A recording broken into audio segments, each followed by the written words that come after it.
बिस्मिल्लाहिर्रहमानिर्रहीम। अस्सलाम वालेकुम। मैं हूं आपकी मेज़बान फरजाना चौधरी। इस वक्त हमारे साथ मेजर आरिफ हमीद मौजूद हैं। मेजर आरिफ हमीद मशरक़ी पाकिस्तान जो आज का बांग्लादेश है उसमें काफ़ी अरसा रहे। आज हम इनसे जानेंगे कि चट्टाकान की बंदरगाह का माहौल कैसा था और ढाका शहर में ज़िंदगी और चहल पहल कैसी थी। आइए नाज़रीन, हम मेजर आरिफ से जानते हैं। अस्सलाम वालेकुम मेजर साहब, कैसे हैं सर आप? शुक्र अल्हम्दुलिल्लाह। अच्छा सर, आज हम आपसे जो है मशरक़ी पाकिस्तान और आज का बांग्लादेश उसके माहौल के बारे में पूछेंगे।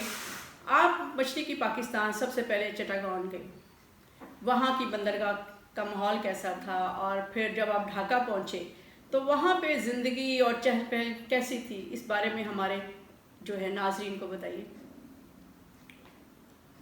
मैं कराची में पोस्टेड था जब मुझे हुक्म मिला कि हम ईस्ट पाकिस्तान जाएंगे, तो हमारे नॉन कमीशन ऑफिसर से लेके ऊपर सारे अफसर बाई एयर चले गए।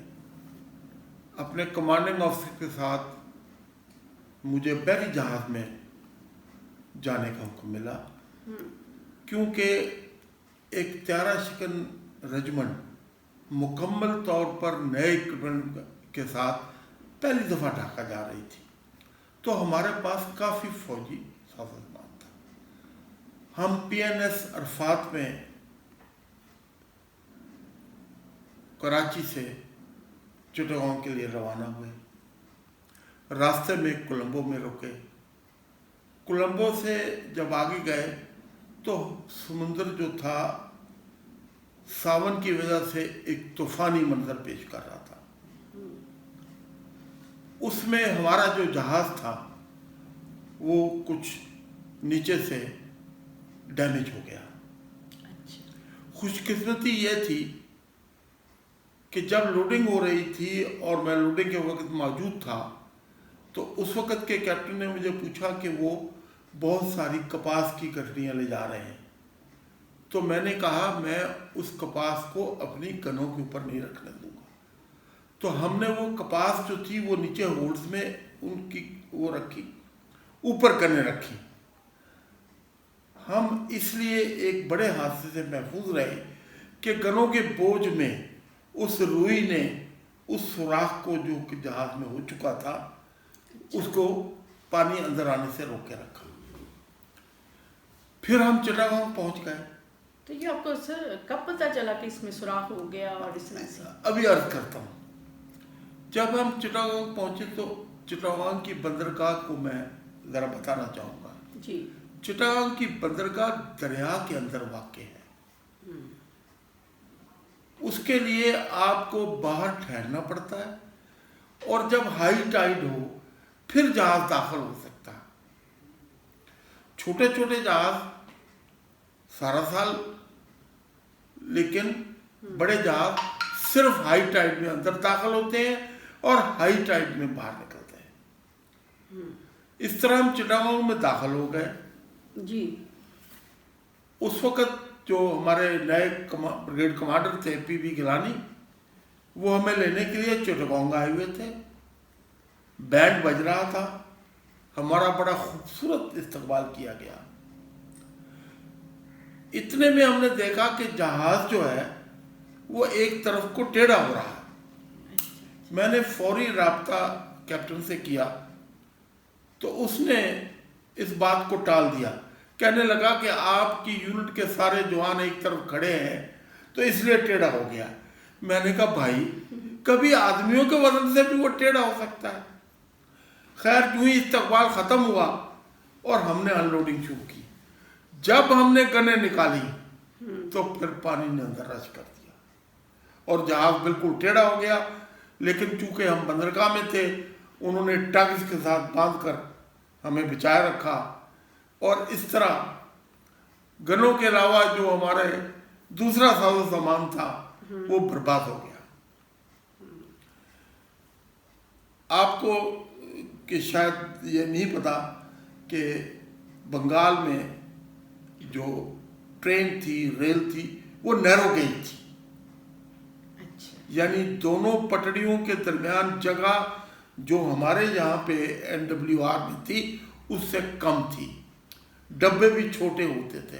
अच्छा अच्छा, गाड़ी में जी। तो चूंकि सारा दिन हमारा लोडिंग में गुजर गया तो हमने वो चिटागोंग से ढाका का सफर रात को किया।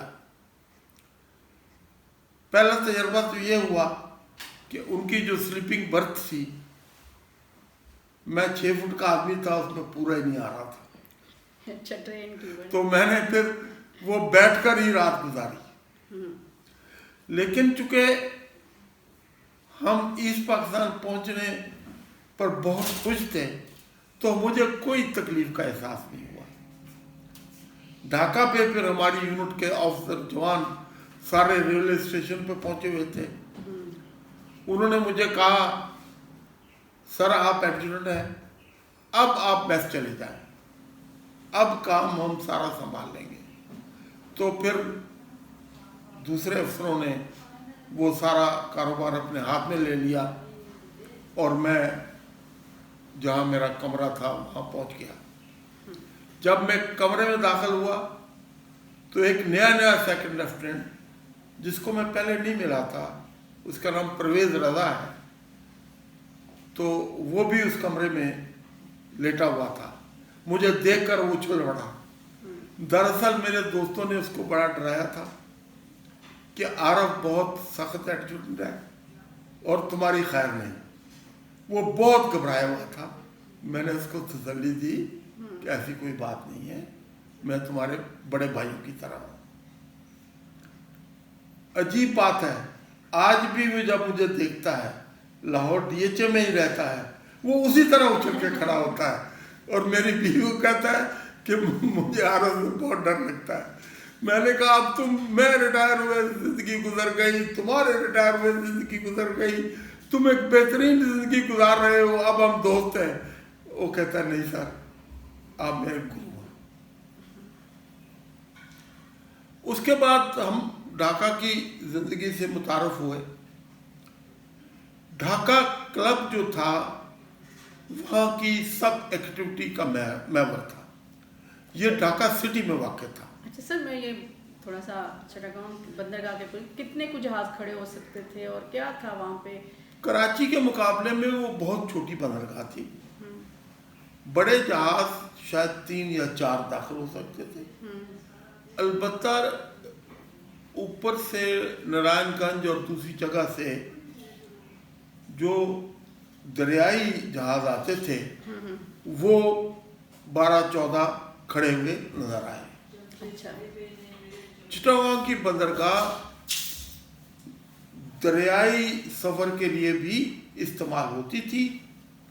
सारा माल जो इंपोर्ट एक्सपोर्ट होता था वो चिटागोंग में आकर उसके बाद वो अनलोड किया जाता था उन कोस्टर्स में।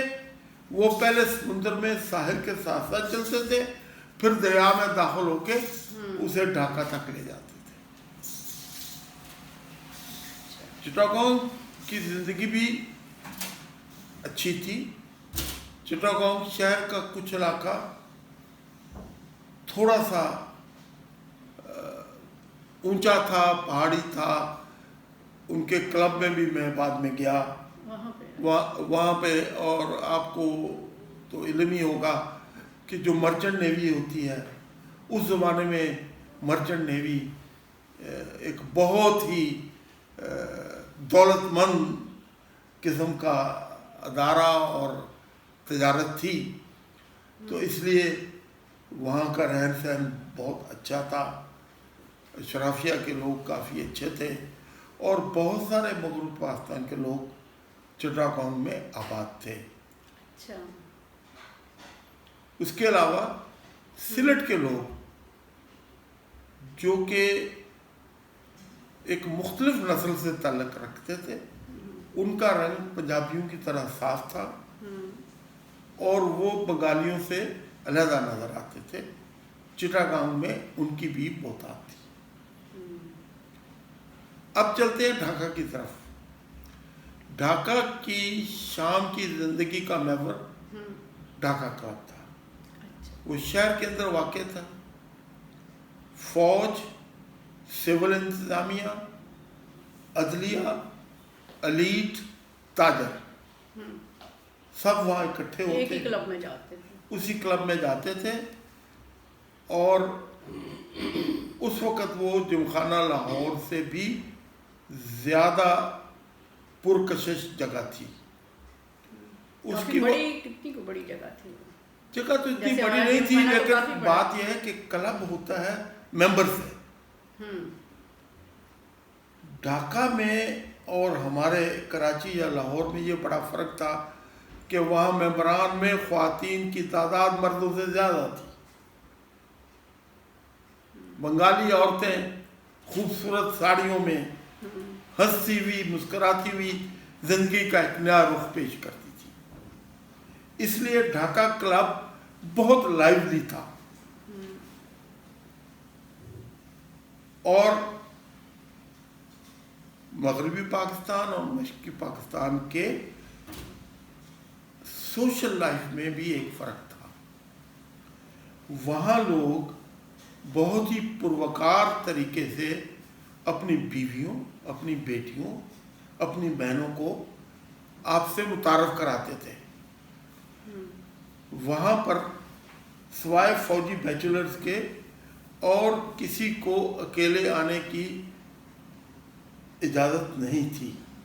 बेगमात के साथ इजाज़त? जी, बेगमात, बहनों, बेटियों, ख़वातीन के साथ आते थे। तो इसलिए वो एक मुख्तलिफ किस्म का माहौल था। अच्छा, जो सिविलियन थे वो भी बैचलर का था उनका, कि वो उनके पे भी था कि जैसे आर्मी उसमें जो बैचलर थे वो उतने ज़्यादा नहीं आते थे, कोई अक्का दुक्का आते थे। क्योंकि बैचलर्स के लिए वहाँ पे जगह जगह पर पब्स थे। अच्छा। उन पब्स में लड़कियाँ बैठी रहती थी, नौजवान उन पब्स में जाते थे। अच्छा। और वो अपनी पसंद की लड़की को इशारा करते थे, वो उनके टेबल पे आ जाती थी। उसके लिए उनको मशरूब का ऑर्डर देना पड़ता था और वो खिलखिलाते हुए अपनी शामें गुजारते थे। उस तरह की पब का माहौल मगरबी पाकिस्तान में नहीं था। ये कहाँ से आप समझते हैं कि ये चीज़ उधर आई? उसकी वजह है कि हर मुल्क के जो समाज है, रहने का अंदाज है, सोचने का अंदाज है, एक दूसरे से बात करने का अंदाज है, उस पर जुग्राफियाई हालात बहुत ज़्यादा लागू होते हैं। मगरबी पाकिस्तान के रहने वाले लोग जिन्होंने उतनी ग्रीनरी देखी थी, वो ग्रीनरी देख के ही परेशान हो जाते थे। मशरक़ी पाकिस्तान के लोग दरियाओं के अंदर रहते थे। ढाका शहर के इर्द गिर्द तीनों दरियाओं में बहुत सारी किश्तियों में फैमिली रह रही थी। वो मछलियाँ पकड़ते थे, शहर में बेचने आते थे, शहर में और कामकाज भी करते थे, शाम को जाके उन किश्तियों में सोते थे। तो इस तरह उनकी लाइफ और हमारी लाइफ में एक बहुत बड़ा फर्क था। हमारी रवायात, हमारी सोच का अंदाज, हमारे रहने का अंदाज मुख्तलिफ था। आप ज़रा 50 साल पीछे जाइए, हमारे यहाँ आम घरों में मर्दाना अलग था, जनाना अलग था। मैं कई बंगाली फैमिली से मुझे इंट्रोड्यूस कराया गया, तो जब मैं उनके घर गया तो उन्होंने बड़े फ़ख्र से एक बच्ची को बुलाया, बोला इसका नाम ये है, ये शानदार हारमोनियम बजाती है। एक को बुलाया, बताया गया ये बहुत खूबसूरत नाच करती है। फिर मुझे ये कहा गया कि आप इनको रिक्वेस्ट करें कि आपको ये गाना सुनाएं और नाच दिखाएं। मैं शर्मिंदगी से पानी पानी हो गया कि किस तरह मैं अपनी दोस्त की एक बहन को नाचने के लिए कहूँ और एक गाने के लिए। बंगालियों का ये तर्ज जिंदगी था। वहाँ पे शराफिया अपनी लड़कियों को बुलबुल एकेडमी भेजती थी, जहाँ नाच गाने की तरबियत दी जाती थी। नाच गाने को बुरा नहीं समझा जाता था। हमारे यहाँ तो नाच गाने को हमने महदूद किया हुआ था, हीरा मंडी था। इसीलिए हमारी शराबिया उधर भागती थी। बंगाल का जो स्टाइल था वो मुख्तलिफ था। इसलिए उनकी क्लबों, उनकी होटलों, उनके पब्स की रंगीनी बहुत मुख्तलिफ थी।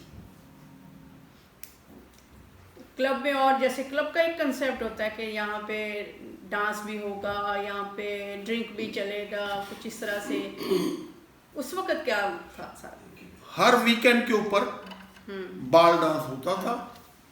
लोग अपनी गर्लफ्रेंड्स भी लेके आते थे या अपनी बीवी के साथ और महबूबाओं के साथ म्यूजिक बजता था, वो डांस करते थे।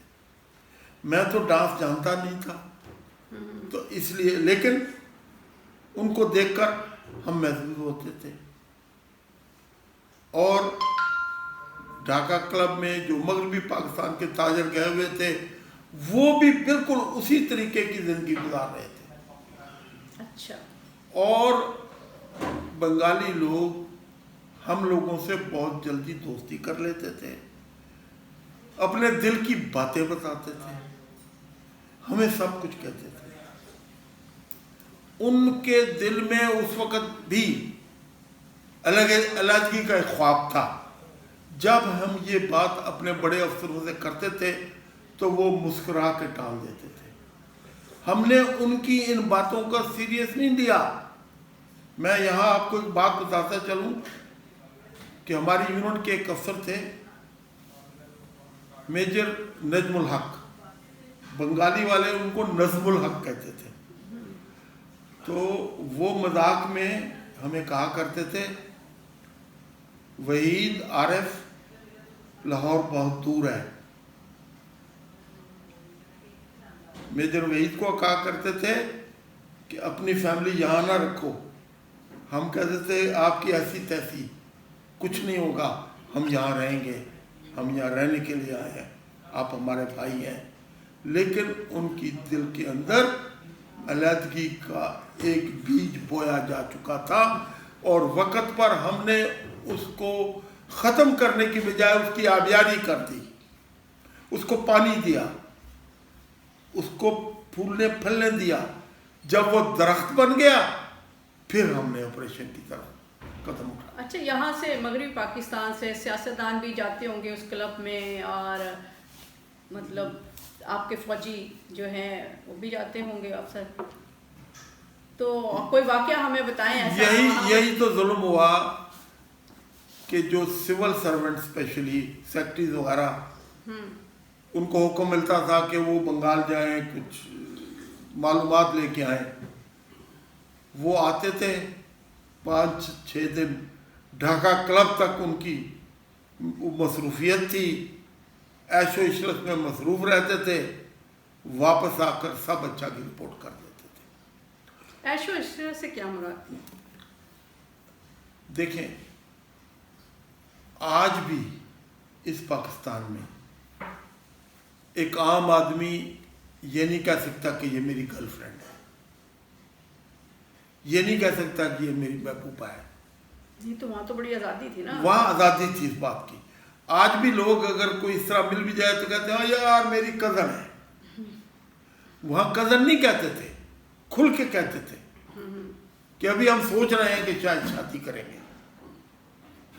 तो उनका ये जो सोच का तर्ज था वो हमसे मुख्तलिफ था।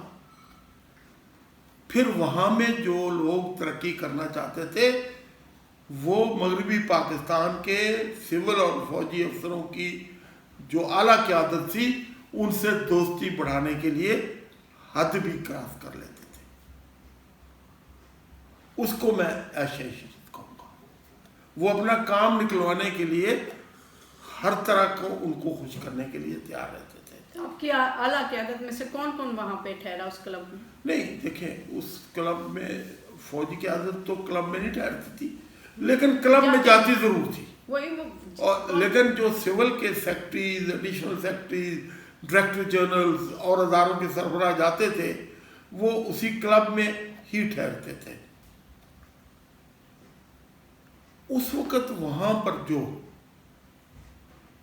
चालाक लोग थे वो उनके इर्द गिर्द घेरा बना लेते थे।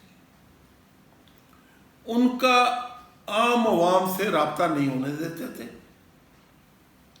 और अपनी जो उनकी बातचीत थी या उनका जो एनालिसिस था वो इनको दे देते थे। इनको फाइलों का पेट भरना होता था, ये उसके नोट्स बनाते थे। यहाँ आकर विभाग की हुकूमत को ये कहते थे कि वहाँ सब ठीक है, चैन है, अमन है, सब कुछ है। जबकि जो बंगाली थे, जिनको मैं प्योर बंगाली कहूँगा, वो 30 साल पहले से अलग-गी की सोच में मुब्तला थे। हाँ, 30-40% बंगाली ऐसे थे जो इस सोच के मुखालिफ थे। 30-40%? 30-40%। आपकी काफ़ी ज़्यादा। लेकिन क्योंकि हम उनको टैप नहीं कर सके, हम उनको ऑर्गेनाइज नहीं कर सके, हम उनको अपने करीब नहीं ला सके, तो आहिस्ता आहिस्ता जब अवामी लीग ने गुंडागर्दी शुरू की तो अपनी इज्जत से बचाने के लिए वो भी फिर अवामी लीग में शामिल हो गए। मैंने पहले भी कहा है, आज दोबारा कहूंगा कि 1970 का इलेक्शन जो था वो फेयर नहीं था। अवामी लीग के गुंडों ने बंगाली जो पाकिस्तान का नारा लगाते थे, जो लोग जय बंगला कहने को नहीं तैयार थे, जो गैर बंगाली थे, उनको पोलिंग बूथ के करीब भी आने नहीं दिया गया। अच्छा, क्या खाने पीने के लिए क्या मिलता था वहाँ पे? कोई ख़ास डिश जो आपको भी बहुत पसंद आई हो? और मैं खुशकिस्मती से मुझे किसी ने इंट्रोड्यूस किया वहाँ की नवाब फैमिली में। ढाका के आखिरी नवाब हबीबुल्लाह खान साहब की बेगम साहबा, जो नवाब बेगम के नाम से जानी जाती थी। अच्छा। उनका एक ग्रीन होटल था, उसके साथ उनका घर था। तो हम भी वहाँ जाते थे। आप घर में जाते थे, ग्रीन होटल में जाते थे? नहीं, मैं घर में जाता था। कौन लेके गया फर्स्ट टाइम आपको? मुझे एक वहाँ बंगाली अफसर जो कि मेरा कोर्समेट था, सुभान, मुझे पता चला है कि अब वो इस दुनिया में नहीं है। वो बाद में बांग्लादेश चला गया था। वो चूँकि ढाका का रहने वाला था और ढाका के एक बहुत इन्फ्लुएंशियल ख़ानदान से ताल्लुक़ रखता था। तो वो जब छुट्टी पर ढाका आया तो एक दिन उसने मेरे पास आया, उसने कहा आओ मैं तुम्हें कुछ लोगों से मिलाता हूँ। इस तरह वो ले गए और पहली मुलाकात में ही मेरी उनसे दोस्ती हो गई और फिर मैं वहाँ कभी कभी जाया करता था। दोस्ती किससे हो गई? उस पूरी महफिल से, किसी एक इंडिविजुअल से नहीं, उनकी बेटी माशाल्लाह शादीशुदा थी, उनके खामद हमारे साथ बैठते थे। उस लड़की को बंगाली में बोबो कहते थे। बाद में वो पाकिस्तान आ गई, फिर कैंसर की वजह से वो फौत हो गई। अच्छा। मगरबी पाकिस्तान आने के बाद भी मेरी उनसे साफ सलामत रही। तो उस फैमिली की क्या आपको बात अच्छी लगी जो वो आपका बड़ा ताल्लुक उनसे गहरा हो गया? वो ऊपर से नीचे तक पाकिस्तानी थे। वो हम लोगों को लिए इसलिए राब्ता करते थे कि उनका पाकिस्तान से राब्ता रहे। बेगम साहबा एक डिश हमारे लिए, या मैं अगर समझूं तो मेरे लिए, चिकन रिजाला मंगाया करती थी। चिकन रिजाला? रिजाला, अच्छा। चिकन रिजाला ग्रीन होटल में बेहतरीन बनता था। उस वक़्त ये ब्रॉयलर नहीं होता था, लेकिन मशरक़ी पाकिस्तान में मुर्गियाँ छोटी छोटी होती थी और नहायत नरम होती थी, हमारी देसी मुर्गी की तरह सख्त नहीं थी। और वो जो थी उनकी ब्रेस्ट प्याज और हरी मिर्च में वो एक खाना बनता था, चिकन रजाला। मैं वो बहुत शौक से खाता था। जो ही 15-20 दिन बाद मैं उनके घर जाता तो बेगम साहबा फ़ौरन अपने नौकर को कहती, बुंदू कैप्टन साहब आया है, चिकन रजाला का बंदोबस्त करो। उस जगह की एक आपको दिलचस्प बात बताऊं जी। मैं एक दफ़ा वहाँ बैठा हुआ था तो एकदम सायरन बजे और थोड़ी देर में जनरल याया वहाँ पहुँच गए।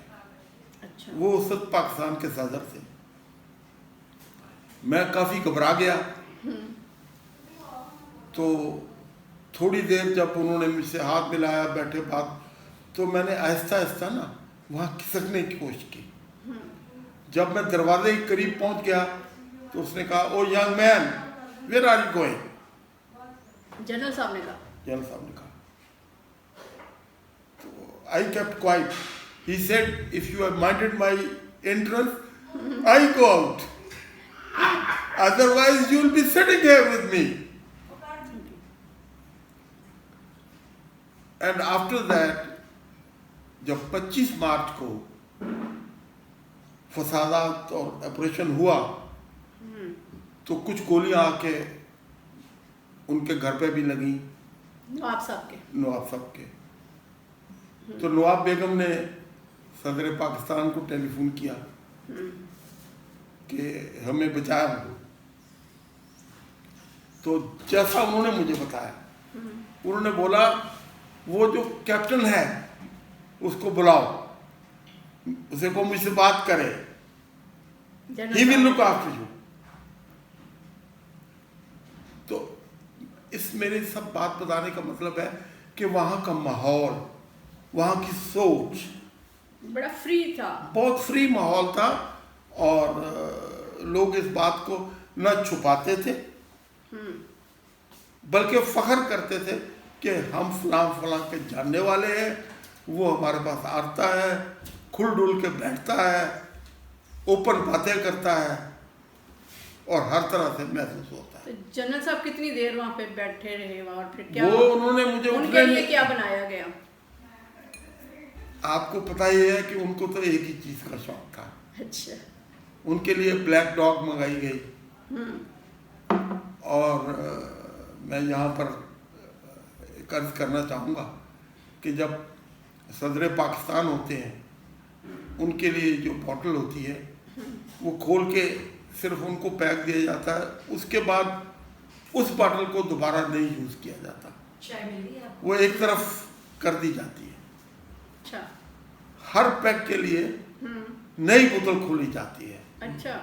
और जो वो बोतलें थी वो वहाँ के गवर्नर हाउस से आती थी, ड्यूटी फ्री होती थी और एक ख़ास अंदाज में पेश की जाती थी। अच्छा। उनके लिए उनका जो वेटर है वो साथ होता था।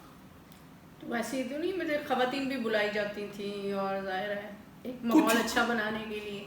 नहीं, ऐसे नहीं बुलाई जाती थी, लेकिन चूँकि जनरल याया वहाँ GOC रह चुके थे, उनके बहुत सारे बंगाली ख़ानदानों के साथ बहुत ज़्यादा दोस्ताना ताल्लुकात थे। वो ख़वातीन अपने ख़ामदों के साथ, अपने दूसरे अजीज़ों के साथ आती थी हमारे सामने, तो वो एक खुले डुले अंदाज में ज़ूमानी बातें भी कर देते थे। इससे ज़्यादा मैंने नहीं देखा। कौन बातें कर जाते थे? जनरल साहब? जनरल साहब भी, वो लोग भी एक दूसरे मतलब पे इजी होते थे, उस इजी जुमले भी कस देते थे। अच्छा। ये भी कह देते थे कि फलां की बीवी बहुत खूबसूरत लग रही है, अच्छा। ये साड़ी इस पे बहुत जच रही है, इस रंग में तो उसके ऊपर एक नया रंग आ गया है। जो ऐसी बातें हम तो कभी उन्हें कपल रक्स करते देखा किसी के साथ? नहीं, वो मेरे सामने, मेरा ख्याल है वो, क्योंकि ये भी चलता है ना क्लब वगैरह में। तो ये क्लब की बात तो नहीं, ये तो हाँ, उनके घर की बात थी। वैसे बात और करें। ये कोई बहुत बड़ा कोई पैलेस नहीं था, ज्यादा 12-14 लोग होंगे जिस वक्त मैं था। आप उनके खास मेहमान होते थे? खास तो नहीं कह सकते, लेकिन मैं अब भी नवाब बेगम का शुक्रगुजार हूँ कि उन्होंने मुझे, जब मैं ढाका में नया था, वहाँ पे मेरी जान पहचान कराई, मुझे लुक आफ्टर किया, क्योंकि इस वक्त मैं गैर शादीशुदा था। वीकेंड पे मेरे पास कोई एक तनाई के अलावा कुछ नहीं था। वीकेंड आप उधर गुजारते थे? तो अपने घर पे? हाँ, अगर हर नहीं तो हर दूसरा वीकेंड मैं वहाँ गुजारता था। बुलाया जाता था या खुद चले जाते थे? दोनों चीज़ें। कभी वो कहती थी कि तुम इतने दिन हो गए क्यों नहीं आए हो, तो क्या बात है। और कभी मैं जब उदास होता था, अकेला होता था, क्योंकि बंगाल जाने से पहले मेरी वालदा इस दुनिया में नहीं रही थी, मैं फैमिली का उस तरह का मेंबर नहीं था। मैंने कॉलेज की ज़िंदगी बग़ैर माँ के एक किसी और घर में रह के गुजारी थी। तो मेरे अंदर एक तन्हाई का एहसास था, एक अकेलेपन का एहसास था। मेरी एक ही सगी बहन थी जो मुझसे बहुत दूर थी। मेरे वालिद साहब एक खामोश तबीयत के आदमी थे और मेरी जो दूसरी माँ है वो उनके साथ रहती थी।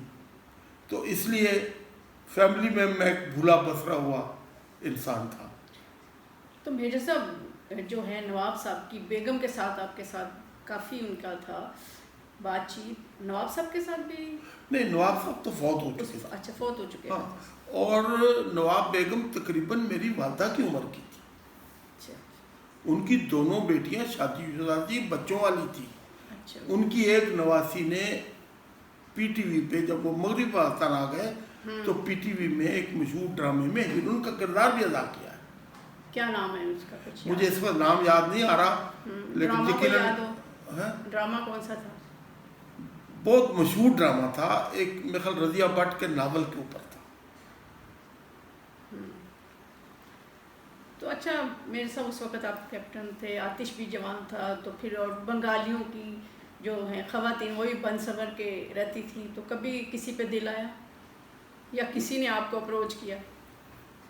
अप्रोच तो मैं नहीं कह सकता, चांसेस थे, लेकिन बात यह है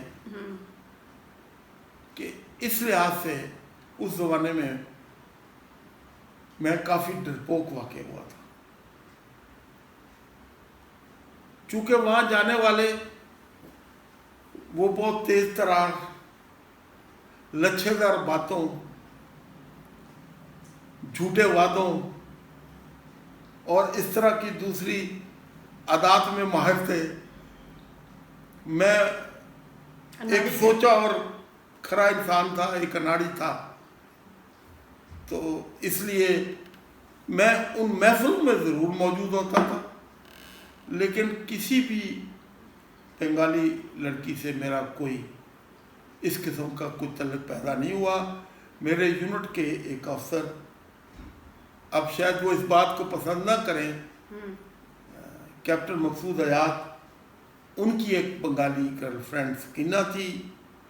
इसी तरह मेरे एक कोर्समेट जो बाद में कर्नल बन गए, कर्नल सफ़ीकी, एक महबूबा थी।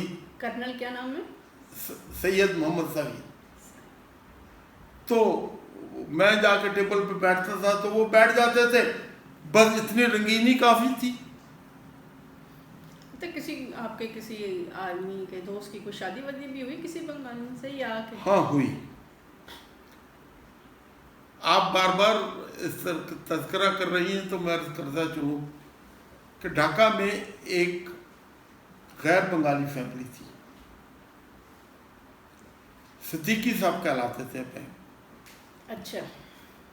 वो कॉमर्स बैंक में मैनेजर थे। उनके एक कज़न कराची में मेरे दोस्त थे, अब्दुल रब सिद्दीकी साहब।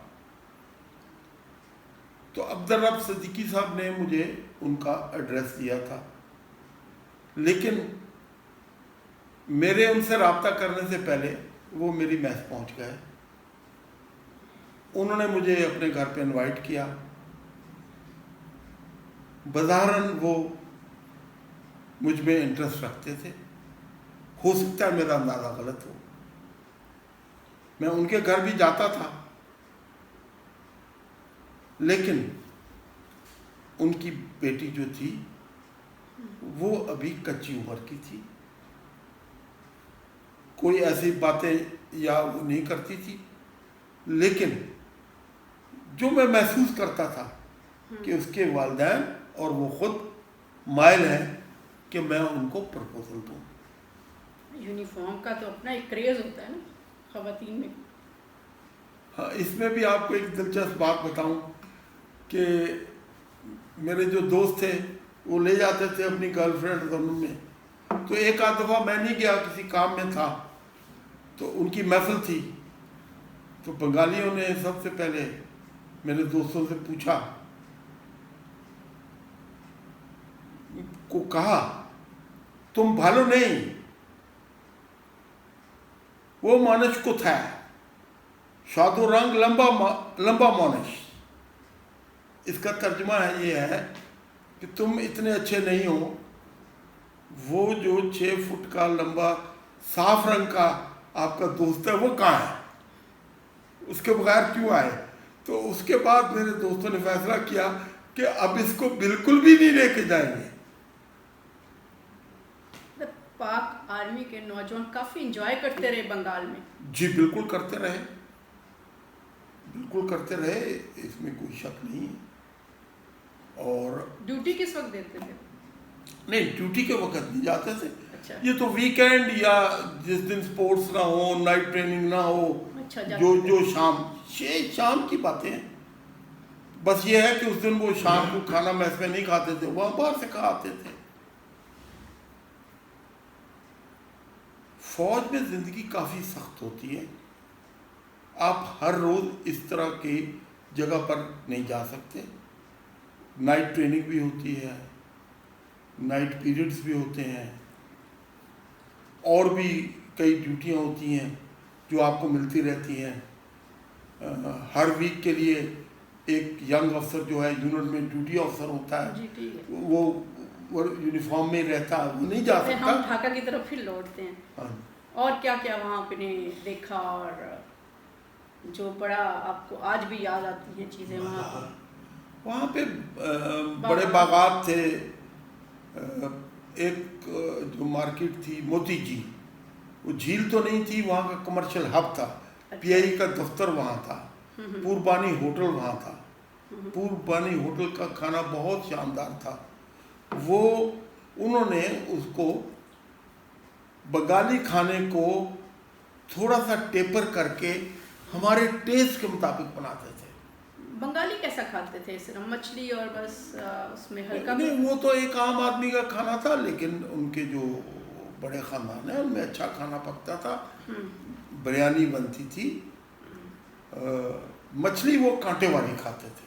अच्छा, खाते ज़रूर थे? खाते ज़रूर थे।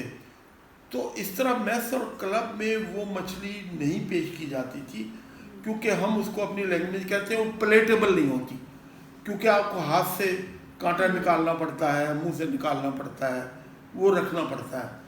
तो इसलिए मैसेज में, क्लब्स में, बड़े होटलों में बोनलेस फिश इस्तेमाल होती है, और बंगाली की नज़र में वो फिश नहीं है जिसमें बोन्स नहीं है। मगरबी पाकिस्तान के लोग तो शौक से खाते होंगे। हाँ, मगरबी पाकिस्तान के लोग, लेकिन वहाँ की मछली में कांटा बहुत ज़्यादा है। वहाँ की सबसे मशहूर मछली हिल्सा है। हिल्सा जो है वो 2 दरियाओं में पाई जाती है, एक बंगाल के, दूसरी सिंध में। अच्छा। सिंध में लेकिन जब डैम तामीर किए गए तो उसकी रसाई जामशोरों तक महदूद हो गई। पाकिस्तान में इसको पल्ला कहते हैं। सिंधी बहुत शौक से खाते हैं। अगर आप हैदराबाद के ब्रिज के नीचे देखें तो वहाँ जगह जगह पल्ला मच्छी भेजने वाले बैठे होते हैं, ताज़ा मछली फ्राई करके देते हैं। उसका कांटा ज़रा मुश्किल होता है। तारीख में ये जिक्र है कि मोहम्मद शाह तुगलक जो था, वो जब सिंध आया तो उसने पल्ला मछली जब खाई तो एक कांटा उसके हल्क में फंस गया। उस वक़्त इतनी सर्जरी तो थी नहीं, आखिरकार उसका जो जहर था वो ऐसा फैला कि वो फौत हो गया, और उसका मज़ार ठट्ठा के पास शहर खामोशा मकली में मौजूद है। अच्छा, आप ढाका के मशहूर रेस्टोरेंट की बात कर रहे थे। स्कैटन होटल पे एक होटल में क्लब था। कुर्बानी की बात मैंने पहले बता दी, ग्रीन होटल में मशहूर था। लेकिन वहाँ उस वक्त जो मैं बात बता रहा हूँ, स्ट्रीट फूड नहीं था ज़्यादा।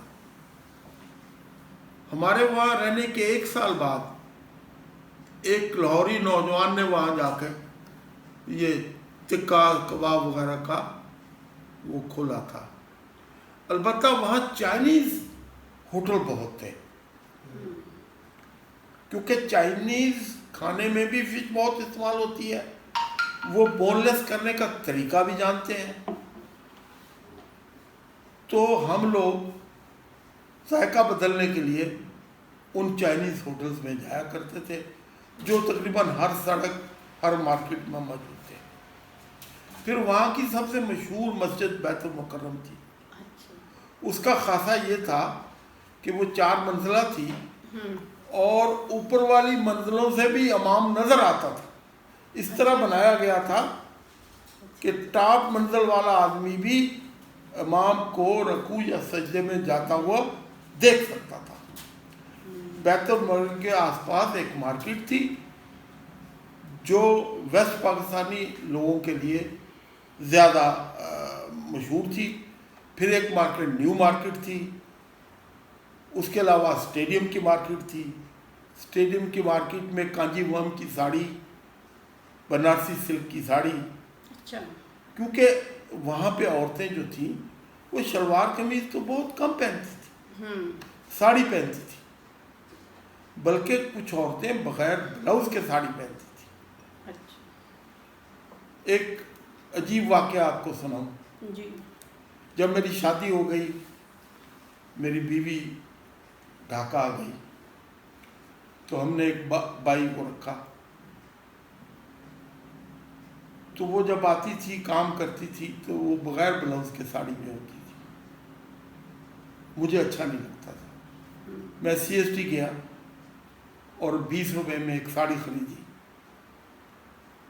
वो मैंने ला के उसको दी कि मैंने कहा तुम ये साड़ी ब्लाउज ला। तो खुशी से उसकी आंखों में आंसू आ गए। दूसरे दिन वो अपनी 10 साला बेटी को लेके आई और उसने मेरी बीवी को कहा, मिनारका उस बच्ची का नाम था, मुझे आज भी याद है, कि बाजी ये बच्ची आप ले लो, आप इसको वेस्ट पाकिस्तान ले जाना, इसकी शादी कर देना, मैं इसको नहीं संभाल सकूंगी, मैं इसको नहीं बचा सकूंगी। मैंने और मेरी बीवी ने वहाँ पे इस तरह का माहौल था कि जी बिल्कुल ऐसा माहौल था। 12 साल की लड़की की शादी कर देते थे, उसके बाद खावत भाग जाता था, लड़की को खुद कमाना पड़ता था। मैंने और मेरी बीवी ने इस बात पे बहुत सोचा। फिर मैंने अपनी बीवी को कहा, हमारा बच्चा भी कोई नहीं था, हमने कहा ये बहुत बड़ी जिम्मेदारी है। जब हमारा टेन्योर ख़त्म होगा, हम वेस्ट पाकिस्तान जाएंगे, उधर जाके अगर ये उदास हो गई, वहाँ के माहौल में ना पनप सकी, तो फिर क्या करेंगे, हमारे लिए मुश्किल पैदा होगी। तो फिर उसके बाद हालात ख़राब हो गए, लेकिन वो औरत मनारका की माँ रोज़ आके दुआ करती थी कि अल्लाह मेरे साहब की हिफाजत करे। टोटल 10 रुपये महीना हम उसको देते थे चंद घंटों के लिए, लेकिन वो लॉयल थी, बहुत खुशसलूबी से पूरी सफाई, खाना बनाना, सब काम करती थी और फिर दुआ भी देती थी। अच्छा, कोई लैंग्वेज का भी प्रॉब्लम आपको वहाँ पे हुआ? बंगाली बहुत। ढाका में लैंग्वेज का प्रॉब्लम इतना ज़्यादा नहीं था। ढाका के लोग उर्दू समझते थे, बंगाली भी। अच्छा। हाँ, वो आपस में बातचीत बंगाली में करते थे, हमारी उर्दू समझते थे। अलबत्ता जब आप इंटीरियर में जाते हैं तो फिर वहाँ मुश्किलात पेश आती हैं। अंदरून बंगाल का एक सुना, हम एक फ़ौजी तरबियत के लिए जैसोर गए। जैसोर में एक दिन इतवार आ गई, वो छुट्टी का दिन था, तो हमारे second in command major Mohiuddin Malik, MD Malik थे। वो कहने लगे कि यार फलां जगह पर वो पुतलियाँ मिलती हैं, मैंने वो लेने जाना है। आरिफ चलो, मैं लेफ्टिनेंट नबी और वो एक जीप में वहाँ चले गए। अब दरिया के किनारे वो जीप रुक गई। वहां से जो छोटा सा दरिया था उसको रस्से के पुल से पार करना पड़ता था। अब बंगाली तो नंगे पैर होते हैं, छोटी सी धोती बांधी हुई और एक बनियान पहनी हुई। हम फौजी बूटों और अपने साजो सामान के साथ उस ब्रिज पे चढ़ गए। वो ब्रिज यूं था कि एक रस्सा नीचे और 2 रस्से राइट और लेफ्ट थे। अब हमारे पैर जो थे, जब वो हमारे बूट उसके ऊपर गए और हम तीनों ठीक जवान थे, तो उस पुल ने एक झूले की तरह झूलना शुरू कर दिया। तो हमारे 2IC ने हमारे ऊपर इल्ज़ाम लगा दिया, कहता है आरफ और नबी तुम मुझे मारने के लिए यहाँ आए हो, तुम्हारा मुझे इरादे बहुत गलत लग रहे हैं। तो बड़ी मुश्किल से हमने उनको वो जगह पार कराई। वो ज़रा उम्र रसीद आदमी थे, 50 बरस के थे। बहरहाल बताने का मकसद ये है कि वहाँ की हर चीज़ मुख्तलिफ थी। अच्छा, वहाँ गुर्बत भी ज़्यादा आपने देखी? जी, गुर्बत की इंतहा थी। छोटी छोटी झोपड़ियों में 6-6, 8-8 लोग रहते थे। उसी में माँ बाप, उसी में शादीशुदा बच्चा, उसी में आगे उनके बच्चे। साइकिल रिक्शा चलाना आम बात थी। मैं जितनी देर वहाँ रहा, अव्वल तो मेरे पास कार थी, अगर कभी कार ना हो मैंने कभी साइकिल रिक्शा पे डबल सवारी नहीं की। अच्छा, सालम लेके जाते थे? सालम लेके जाता था, इसलिए कि 2 आदमियों को खींचना उस बेचारे के लिए बहुत मुश्किल होता था। आप उस बंगाली का ज़रा ख्याल करें जो 5.5 फुट का 70-80 किलो का आदमी, और ये 100 किलो के 2 बंदों को अगर वो खींच रहा है तो उसकी क्या हालत होती होगी। वो बेचारा सीट से ऊपर उठ के पूरा जोर लगा के वो साइकिल चलाता था। तो पढ़े लिखे कैसे थे? ज़्यादा थे, नहीं थे, कैसे लोग थे? नहीं, पढ़े लिखे थे। पाकिस्तान बनने के बाद एक ऐसा चीज़ हुई जो मुख्तलिफ है। मगरबी पाकिस्तान में हिंदू, सिख और दूसरे लोग यहाँ से माइग्रेट कर गए, हिंदुस्तान चले गए। मशरकी पाकिस्तान में हिंदू वहीं रह गए, सिर्फ असम, बिहार से मुसलमान वहाँ आए जो गैर बंगाली कहलाए। दूसरी बात यह है कि वो जो हिंदू थे, छोटे स्कूलों में यानी हाई स्कूल तक उनके असातिज़ा की तादाद बहुत ज़्यादा थी, और वही हिंदू असातिज़ा बंगालियों के ज़हनों में जहर भरते रहे और हम इसका इदराक नहीं कर सके। हम सिर्फ अफसरी करते रहे, हुकूमत करते रहे। हमने बंगाल को ये समझा कि वो हमारी एक कॉलोनी है। जिस तरह गोरे इंग्लैंड से आके हिंदुस्तान पे हुकूमत करते थे, इसी तरह मगरबी पाकिस्तान से लोग जाके मशरकी पाकिस्तान पे हुकूमत करते थे। इस एहसास महरूमी ने आखिरकार हमें दुर्लख्त कर दिया। बागात कौन कौन से थे जहाँ आपका जाना हुआ? क्या देखा आपने उधर? बहुत सारे बागात थे, अजायब घर भी थे, पुराना किला भी था। एक तो वहाँ सदर घाट तक 1-2 दफ़ा गए। सदर घाट तक पहुँचना बहुत मुश्किल था, जिस तरह अब अंदरून शहर की गलियों में जाना पड़ता है। अच्छा। और जो बूढ़ी गंगा है उसकी जो दरियाई बंदरगाह है वो सदर घाट है। बूढ़ी गंगा से मुराद क्या पुरानी उनकी कोई? हाँ, जिस तरह हमारे भी बूढ़ा रावी होता था। हाँ, सही है। आपने नहीं देखा, हमने देखा हुआ है। कीचड़ से भरा होता था लेकिन था। तो इस तरह उनकी बूढ़ी गंगा है। अच्छा। यानी मेन गंगा नहीं है, गंगा से एक ब्रांच निकलती है जो ढाका के साथ साथ से होके जाती है। बूढ़ी गंगा से बड़ी बड़ी फेरीज जो थी वो पूरे बंगाल के अंदर फैलती थी। लोगों का जो सफ़र करने का तरीका था वो दरियाई रास्ते से था, क्योंकि वहाँ कोई ऐसे पुल नहीं थे। सिर्फ चिटागोंग और ढाका के दरमियान ट्रेन थी। अच्छा। क्योंकि इतने बड़े दरियाओं पे इतने बड़े बड़े पुल उस जमाने में उस इंजीनियरिंग के साथ बनाना नामुमकिन था। कितने बड़े बड़े क्या लेंथ होगी उनकी, कुछ अंदाजा है? सावन में 12-14 मील से ज्यादा भी दरियाओं के पाट हो जाते थे। काफी। बंगाल जो है वो पूरे हिंदुस्तान का डेल्टा है। सिर्फ दरियाए सिंध और उसके 5 दरिया जो हैं वो मगरबी पाकिस्तान में बहते हैं। बाकी हिंदुस्तान, भूटान, नेपाल, आसाम, कश्मीर जितने दरिया निकलते हैं वो सारे जाके बंगाल में ही समुद्र में दाखिल होते हैं। तो जब समुद्र में दरिया दाखिल होता है तो उसकी रफ्तार कम हो जाती है, फैलाव बढ़ जाता है। हमारे यहाँ भी डैम्स बनने से पहले डेरा गाजी खान को एक फेरी के जरिए जाता था। मेरी मरूमा वालदा बताया करती थी कि एक फेरी पे बैठना पड़ता था, उसमें गाय, बकरियां, बंदे, सामान भी होता था। उस फेरी का नाम इंडस क्वीन था। सुबह वो इस तरफ से डेरा गाजी खान जाती थी और शाम को डेरा गाजी खान से वापस आती थी।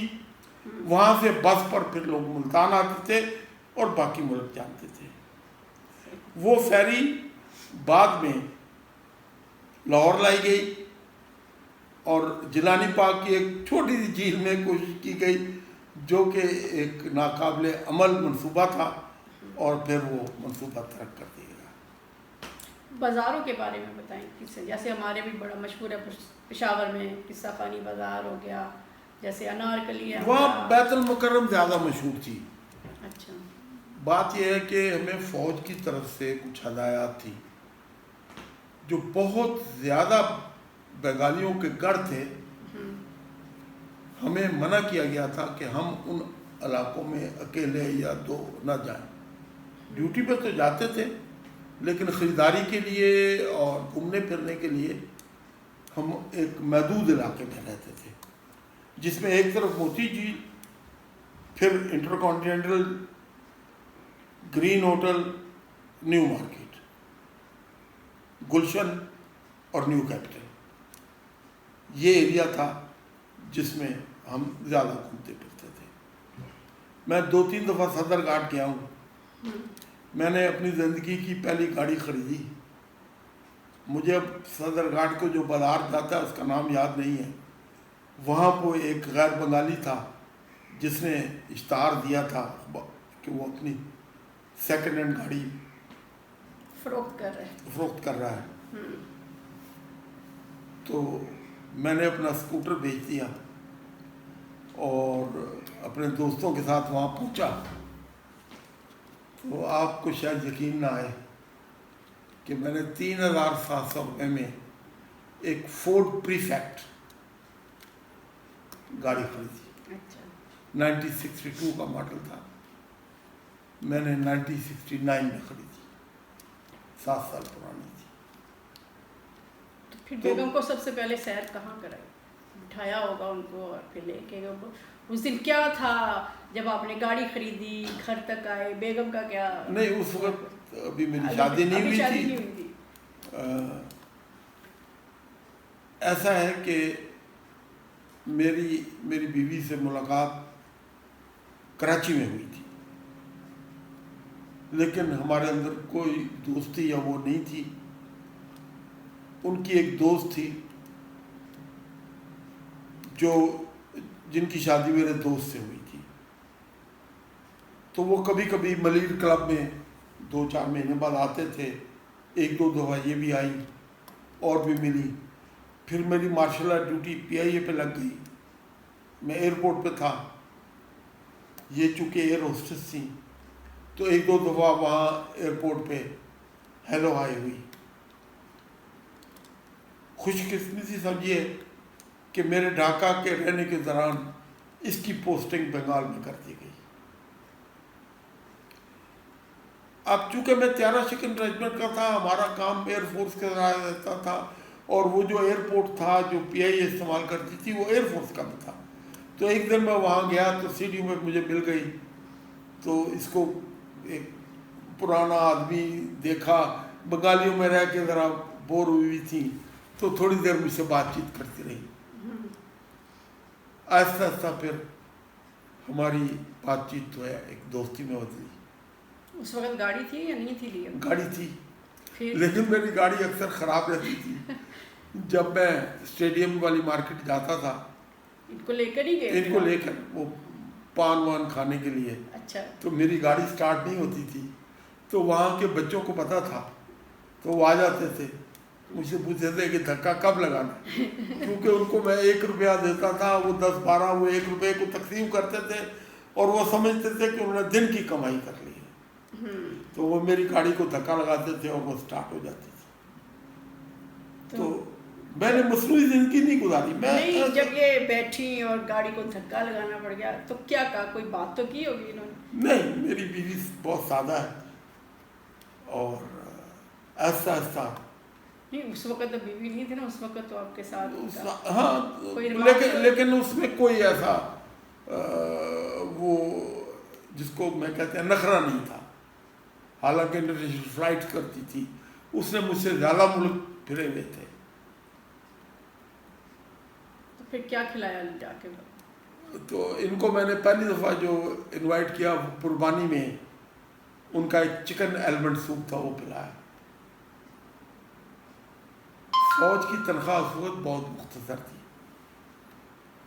मैं कोई अमीर कबीर आदमी नहीं था, लेकिन मैं अपने दोस्तों और अपनी बीवी, मैं जो था उसी तरह अपने आप को प्रेजेंट करता था। कभी मैंने अपने आप को अपने से ज़्यादा बनने की कोशिश नहीं की। आहिस्ता आहिस्ता फिर हमने शादी का फैसला किया, तो फिर मेरी बीवी ने अपने माँ बाप को ख़त लिखा, उन्होंने मेरी तस्वीर मांगी, फिर मैंने वो एक तस्वीर दी, फिर उन्होंने टेलीफोन से मुझसे बातचीत की। तो इस तरह बड़े शर्मीले थे, किसी से ज़्यादा बात नहीं करते थे, और फिर इनकी तरफ राग़ब कैसे हो गई? मेरी बीवी हमेशा मुस्कुराते हुए बातचीत करती थी। मुस्कुराहट ले बैठी हुई? मुस्कुराहट उसकी टोटल पर्सनैलिटी, क्योंकि उसमें भी वो दोहरी शख्सियत नहीं थी। वरना जो PIA की और नूर खान के ज़माने में थी, उनका तो नखरा ही बहुत ज़्यादा था,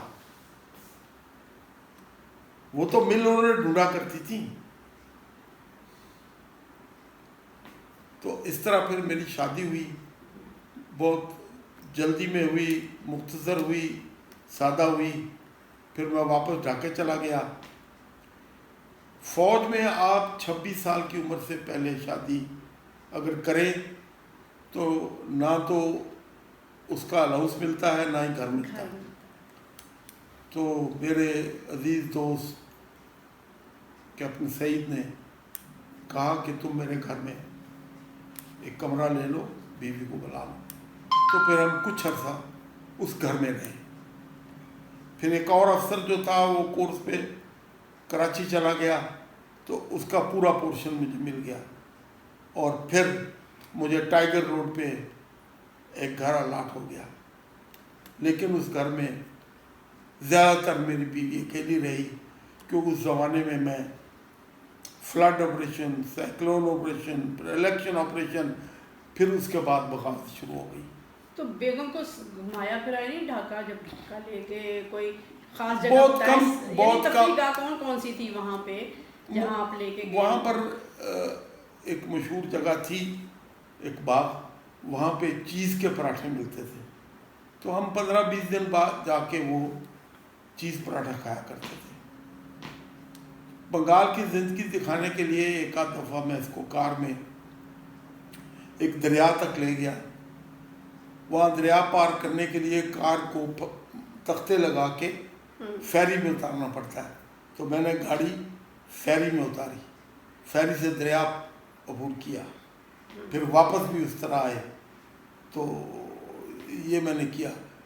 न्यू मार्केट में कभी कभी वो कपड़े खरीदने जाती थी, ज़्यादातर वो स्टेडियम के से। लेकिन मेरी बीवी को बहुत ज़्यादा शॉपिंग की शौकीन नहीं थी, वो एक मुतमईन ज़िंदगी गुजारने की आदी थी और उसके पास कभी भी ज़रूरत से ज़्यादा एक जोड़ा भी कपड़ों का नहीं रहा। तो बेगम को अपने पुराने जो जिनके साथ मिलना जुलना था नवाब फैमिली से मिलवाया या? जी थोड़ा मिली, बल्कि वहाँ मेरी दोस्ती वहाँ की मशहूर दो सिंगर से हुई। अच्छा, आलमगीर से और मुन्नी बेगम से। मुन्नी बेगम से, अच्छा।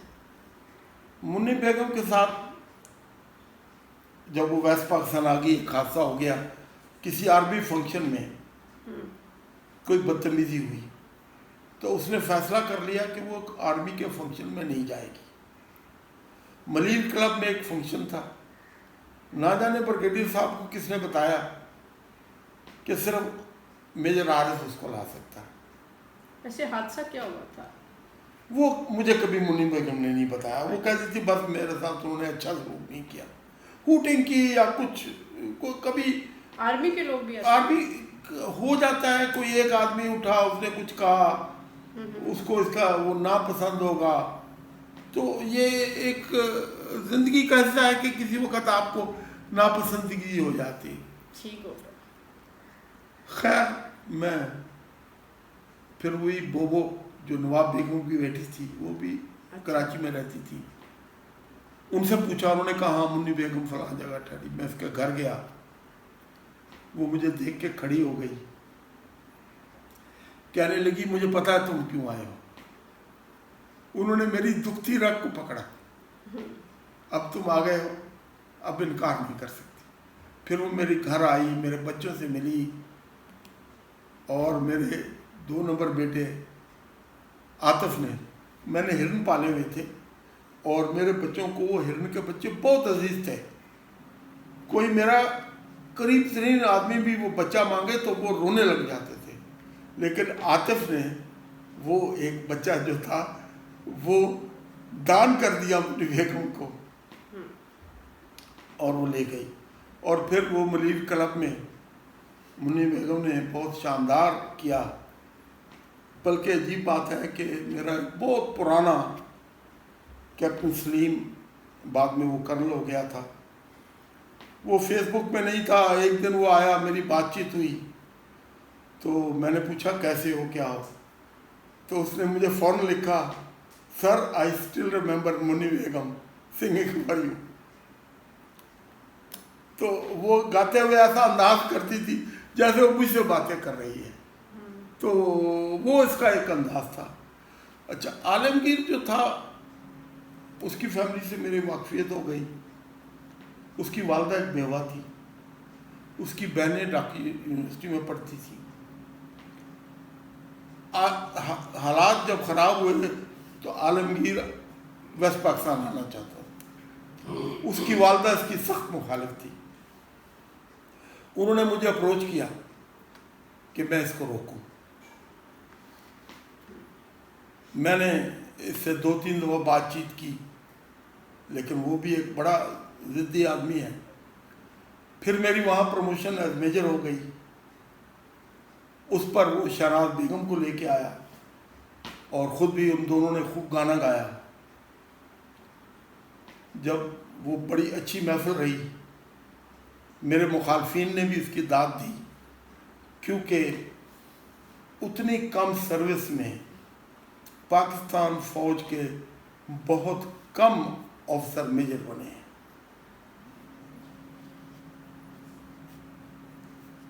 तो मेरी उस वक़्त जो सर्विस थी वो 5.5 साल थी जब मैं मेजर बना। गाना गाने के बाद मैं आलमगीर को एक तरफ बिठाया। मैं उस वक्त तो सिंगल हो चुका था, बीवी मेरी इधर आ चुकी थी। तो मैंने कहा आलमगीर यार, आज मेरी बात मान जाओ, तेरी वालदा मुझे रो रो के कहती है इसको रोको। उसने कहा सर मैं आपको बड़ा भाई मानता हूँ, लेकिन बंगाल में मेरा कोई फ्यूचर नहीं है। मैं उर्दू के गाने गाता हूँ, मेरा मुस्तकबिल मुझे कराची में इंतज़ार कर रहा है, आप मेरी माँ से बात करें। फिर मैंने उसकी बहनों और उसकी वालदा से बात की और फिर उसको मैंने जहाज़ की टिकट लेके दी और वो कराची आ गया। छोटे रेस्टोरेंट में गाना गाते रहा। फिर जब मैं भी बाद में कराची पोस्ट हुआ, फिर मेरे घर आता था और अब भी जब कभी कनाडा से आए तो कभी कभी फ़ोन करता है। ढाका में सिनेमा हॉल वगैरह के सिनेमा काफ़ी थे। फिल्में कौन कौन सी लगती थी? यही पाकिस्तानी फिल्में लगती थी। इंडियन फिल्मों तो उस वक्त बंद थी उस ज़माने में, लेकिन कोई इतना शानदार किस्म का सिनेमा नहीं था। आम से सिनेमा थे, जैसे हमारे मैकलोड रोड पर थे, जैसे कराची में स्काला था, बम्बिनो था, या बड़े बड़े ज़रा आरामदेह और बड़े लेटेस्ट मशीनरी वाले नहीं थे। लेकिन बंगाली फ़िल्म बहुत देखते थे। अच्छा। लेकिन वहाँ पर फिल्म देखने वालों की तादाद, जिनको हम आम ज़बान में 12 आना वाले कहते हैं, वो ज़्यादा थी। वहाँ कई सिनेमाओं में ड्रेस सर्कल्स या लॉबी नहीं थी, आम हाल ही था। आपने कितने रुपए के टिकट पे देखा, फिल्म देखी और मैंने कौन सी देखी फिल्म? मुझे फिल्म वो शबनम की फिल्म थी एक, जो रहमान के साथ थी, वो देखी थी, तलाश। और उसमें जो टिकट था उसमें मेरी बीवी मेरे साथ थी। 3-3 रुपए का टिकट था। शौक था वैसे, देखते थे फिल्में वहाँ पे ज़्यादा या? मैं शौक रखता था, लेकिन क्योंकि आर्मी का कैंटोनमेंट में एक अपना सिनेमा था, वहाँ इंग्लिश फिल्में लगती थी ज़्यादातर। अच्छा, कुछ पाकिस्तानी। तो वो सस्ता भी बहुत था और कन्वीनियंट था, ऑल द वे शहर जाना। और क्योंकि बार बार हमें हिदायत दी जाती थी कि रशिया को अवॉइड करें। आप समझे, हमारे लिए ये था कि ढाका शहर में कोरोना है। अच्छा। फिर बहुत ज़्यादा ज़रूरत हो तो जाना है, बिला वजह वहाँ घूमने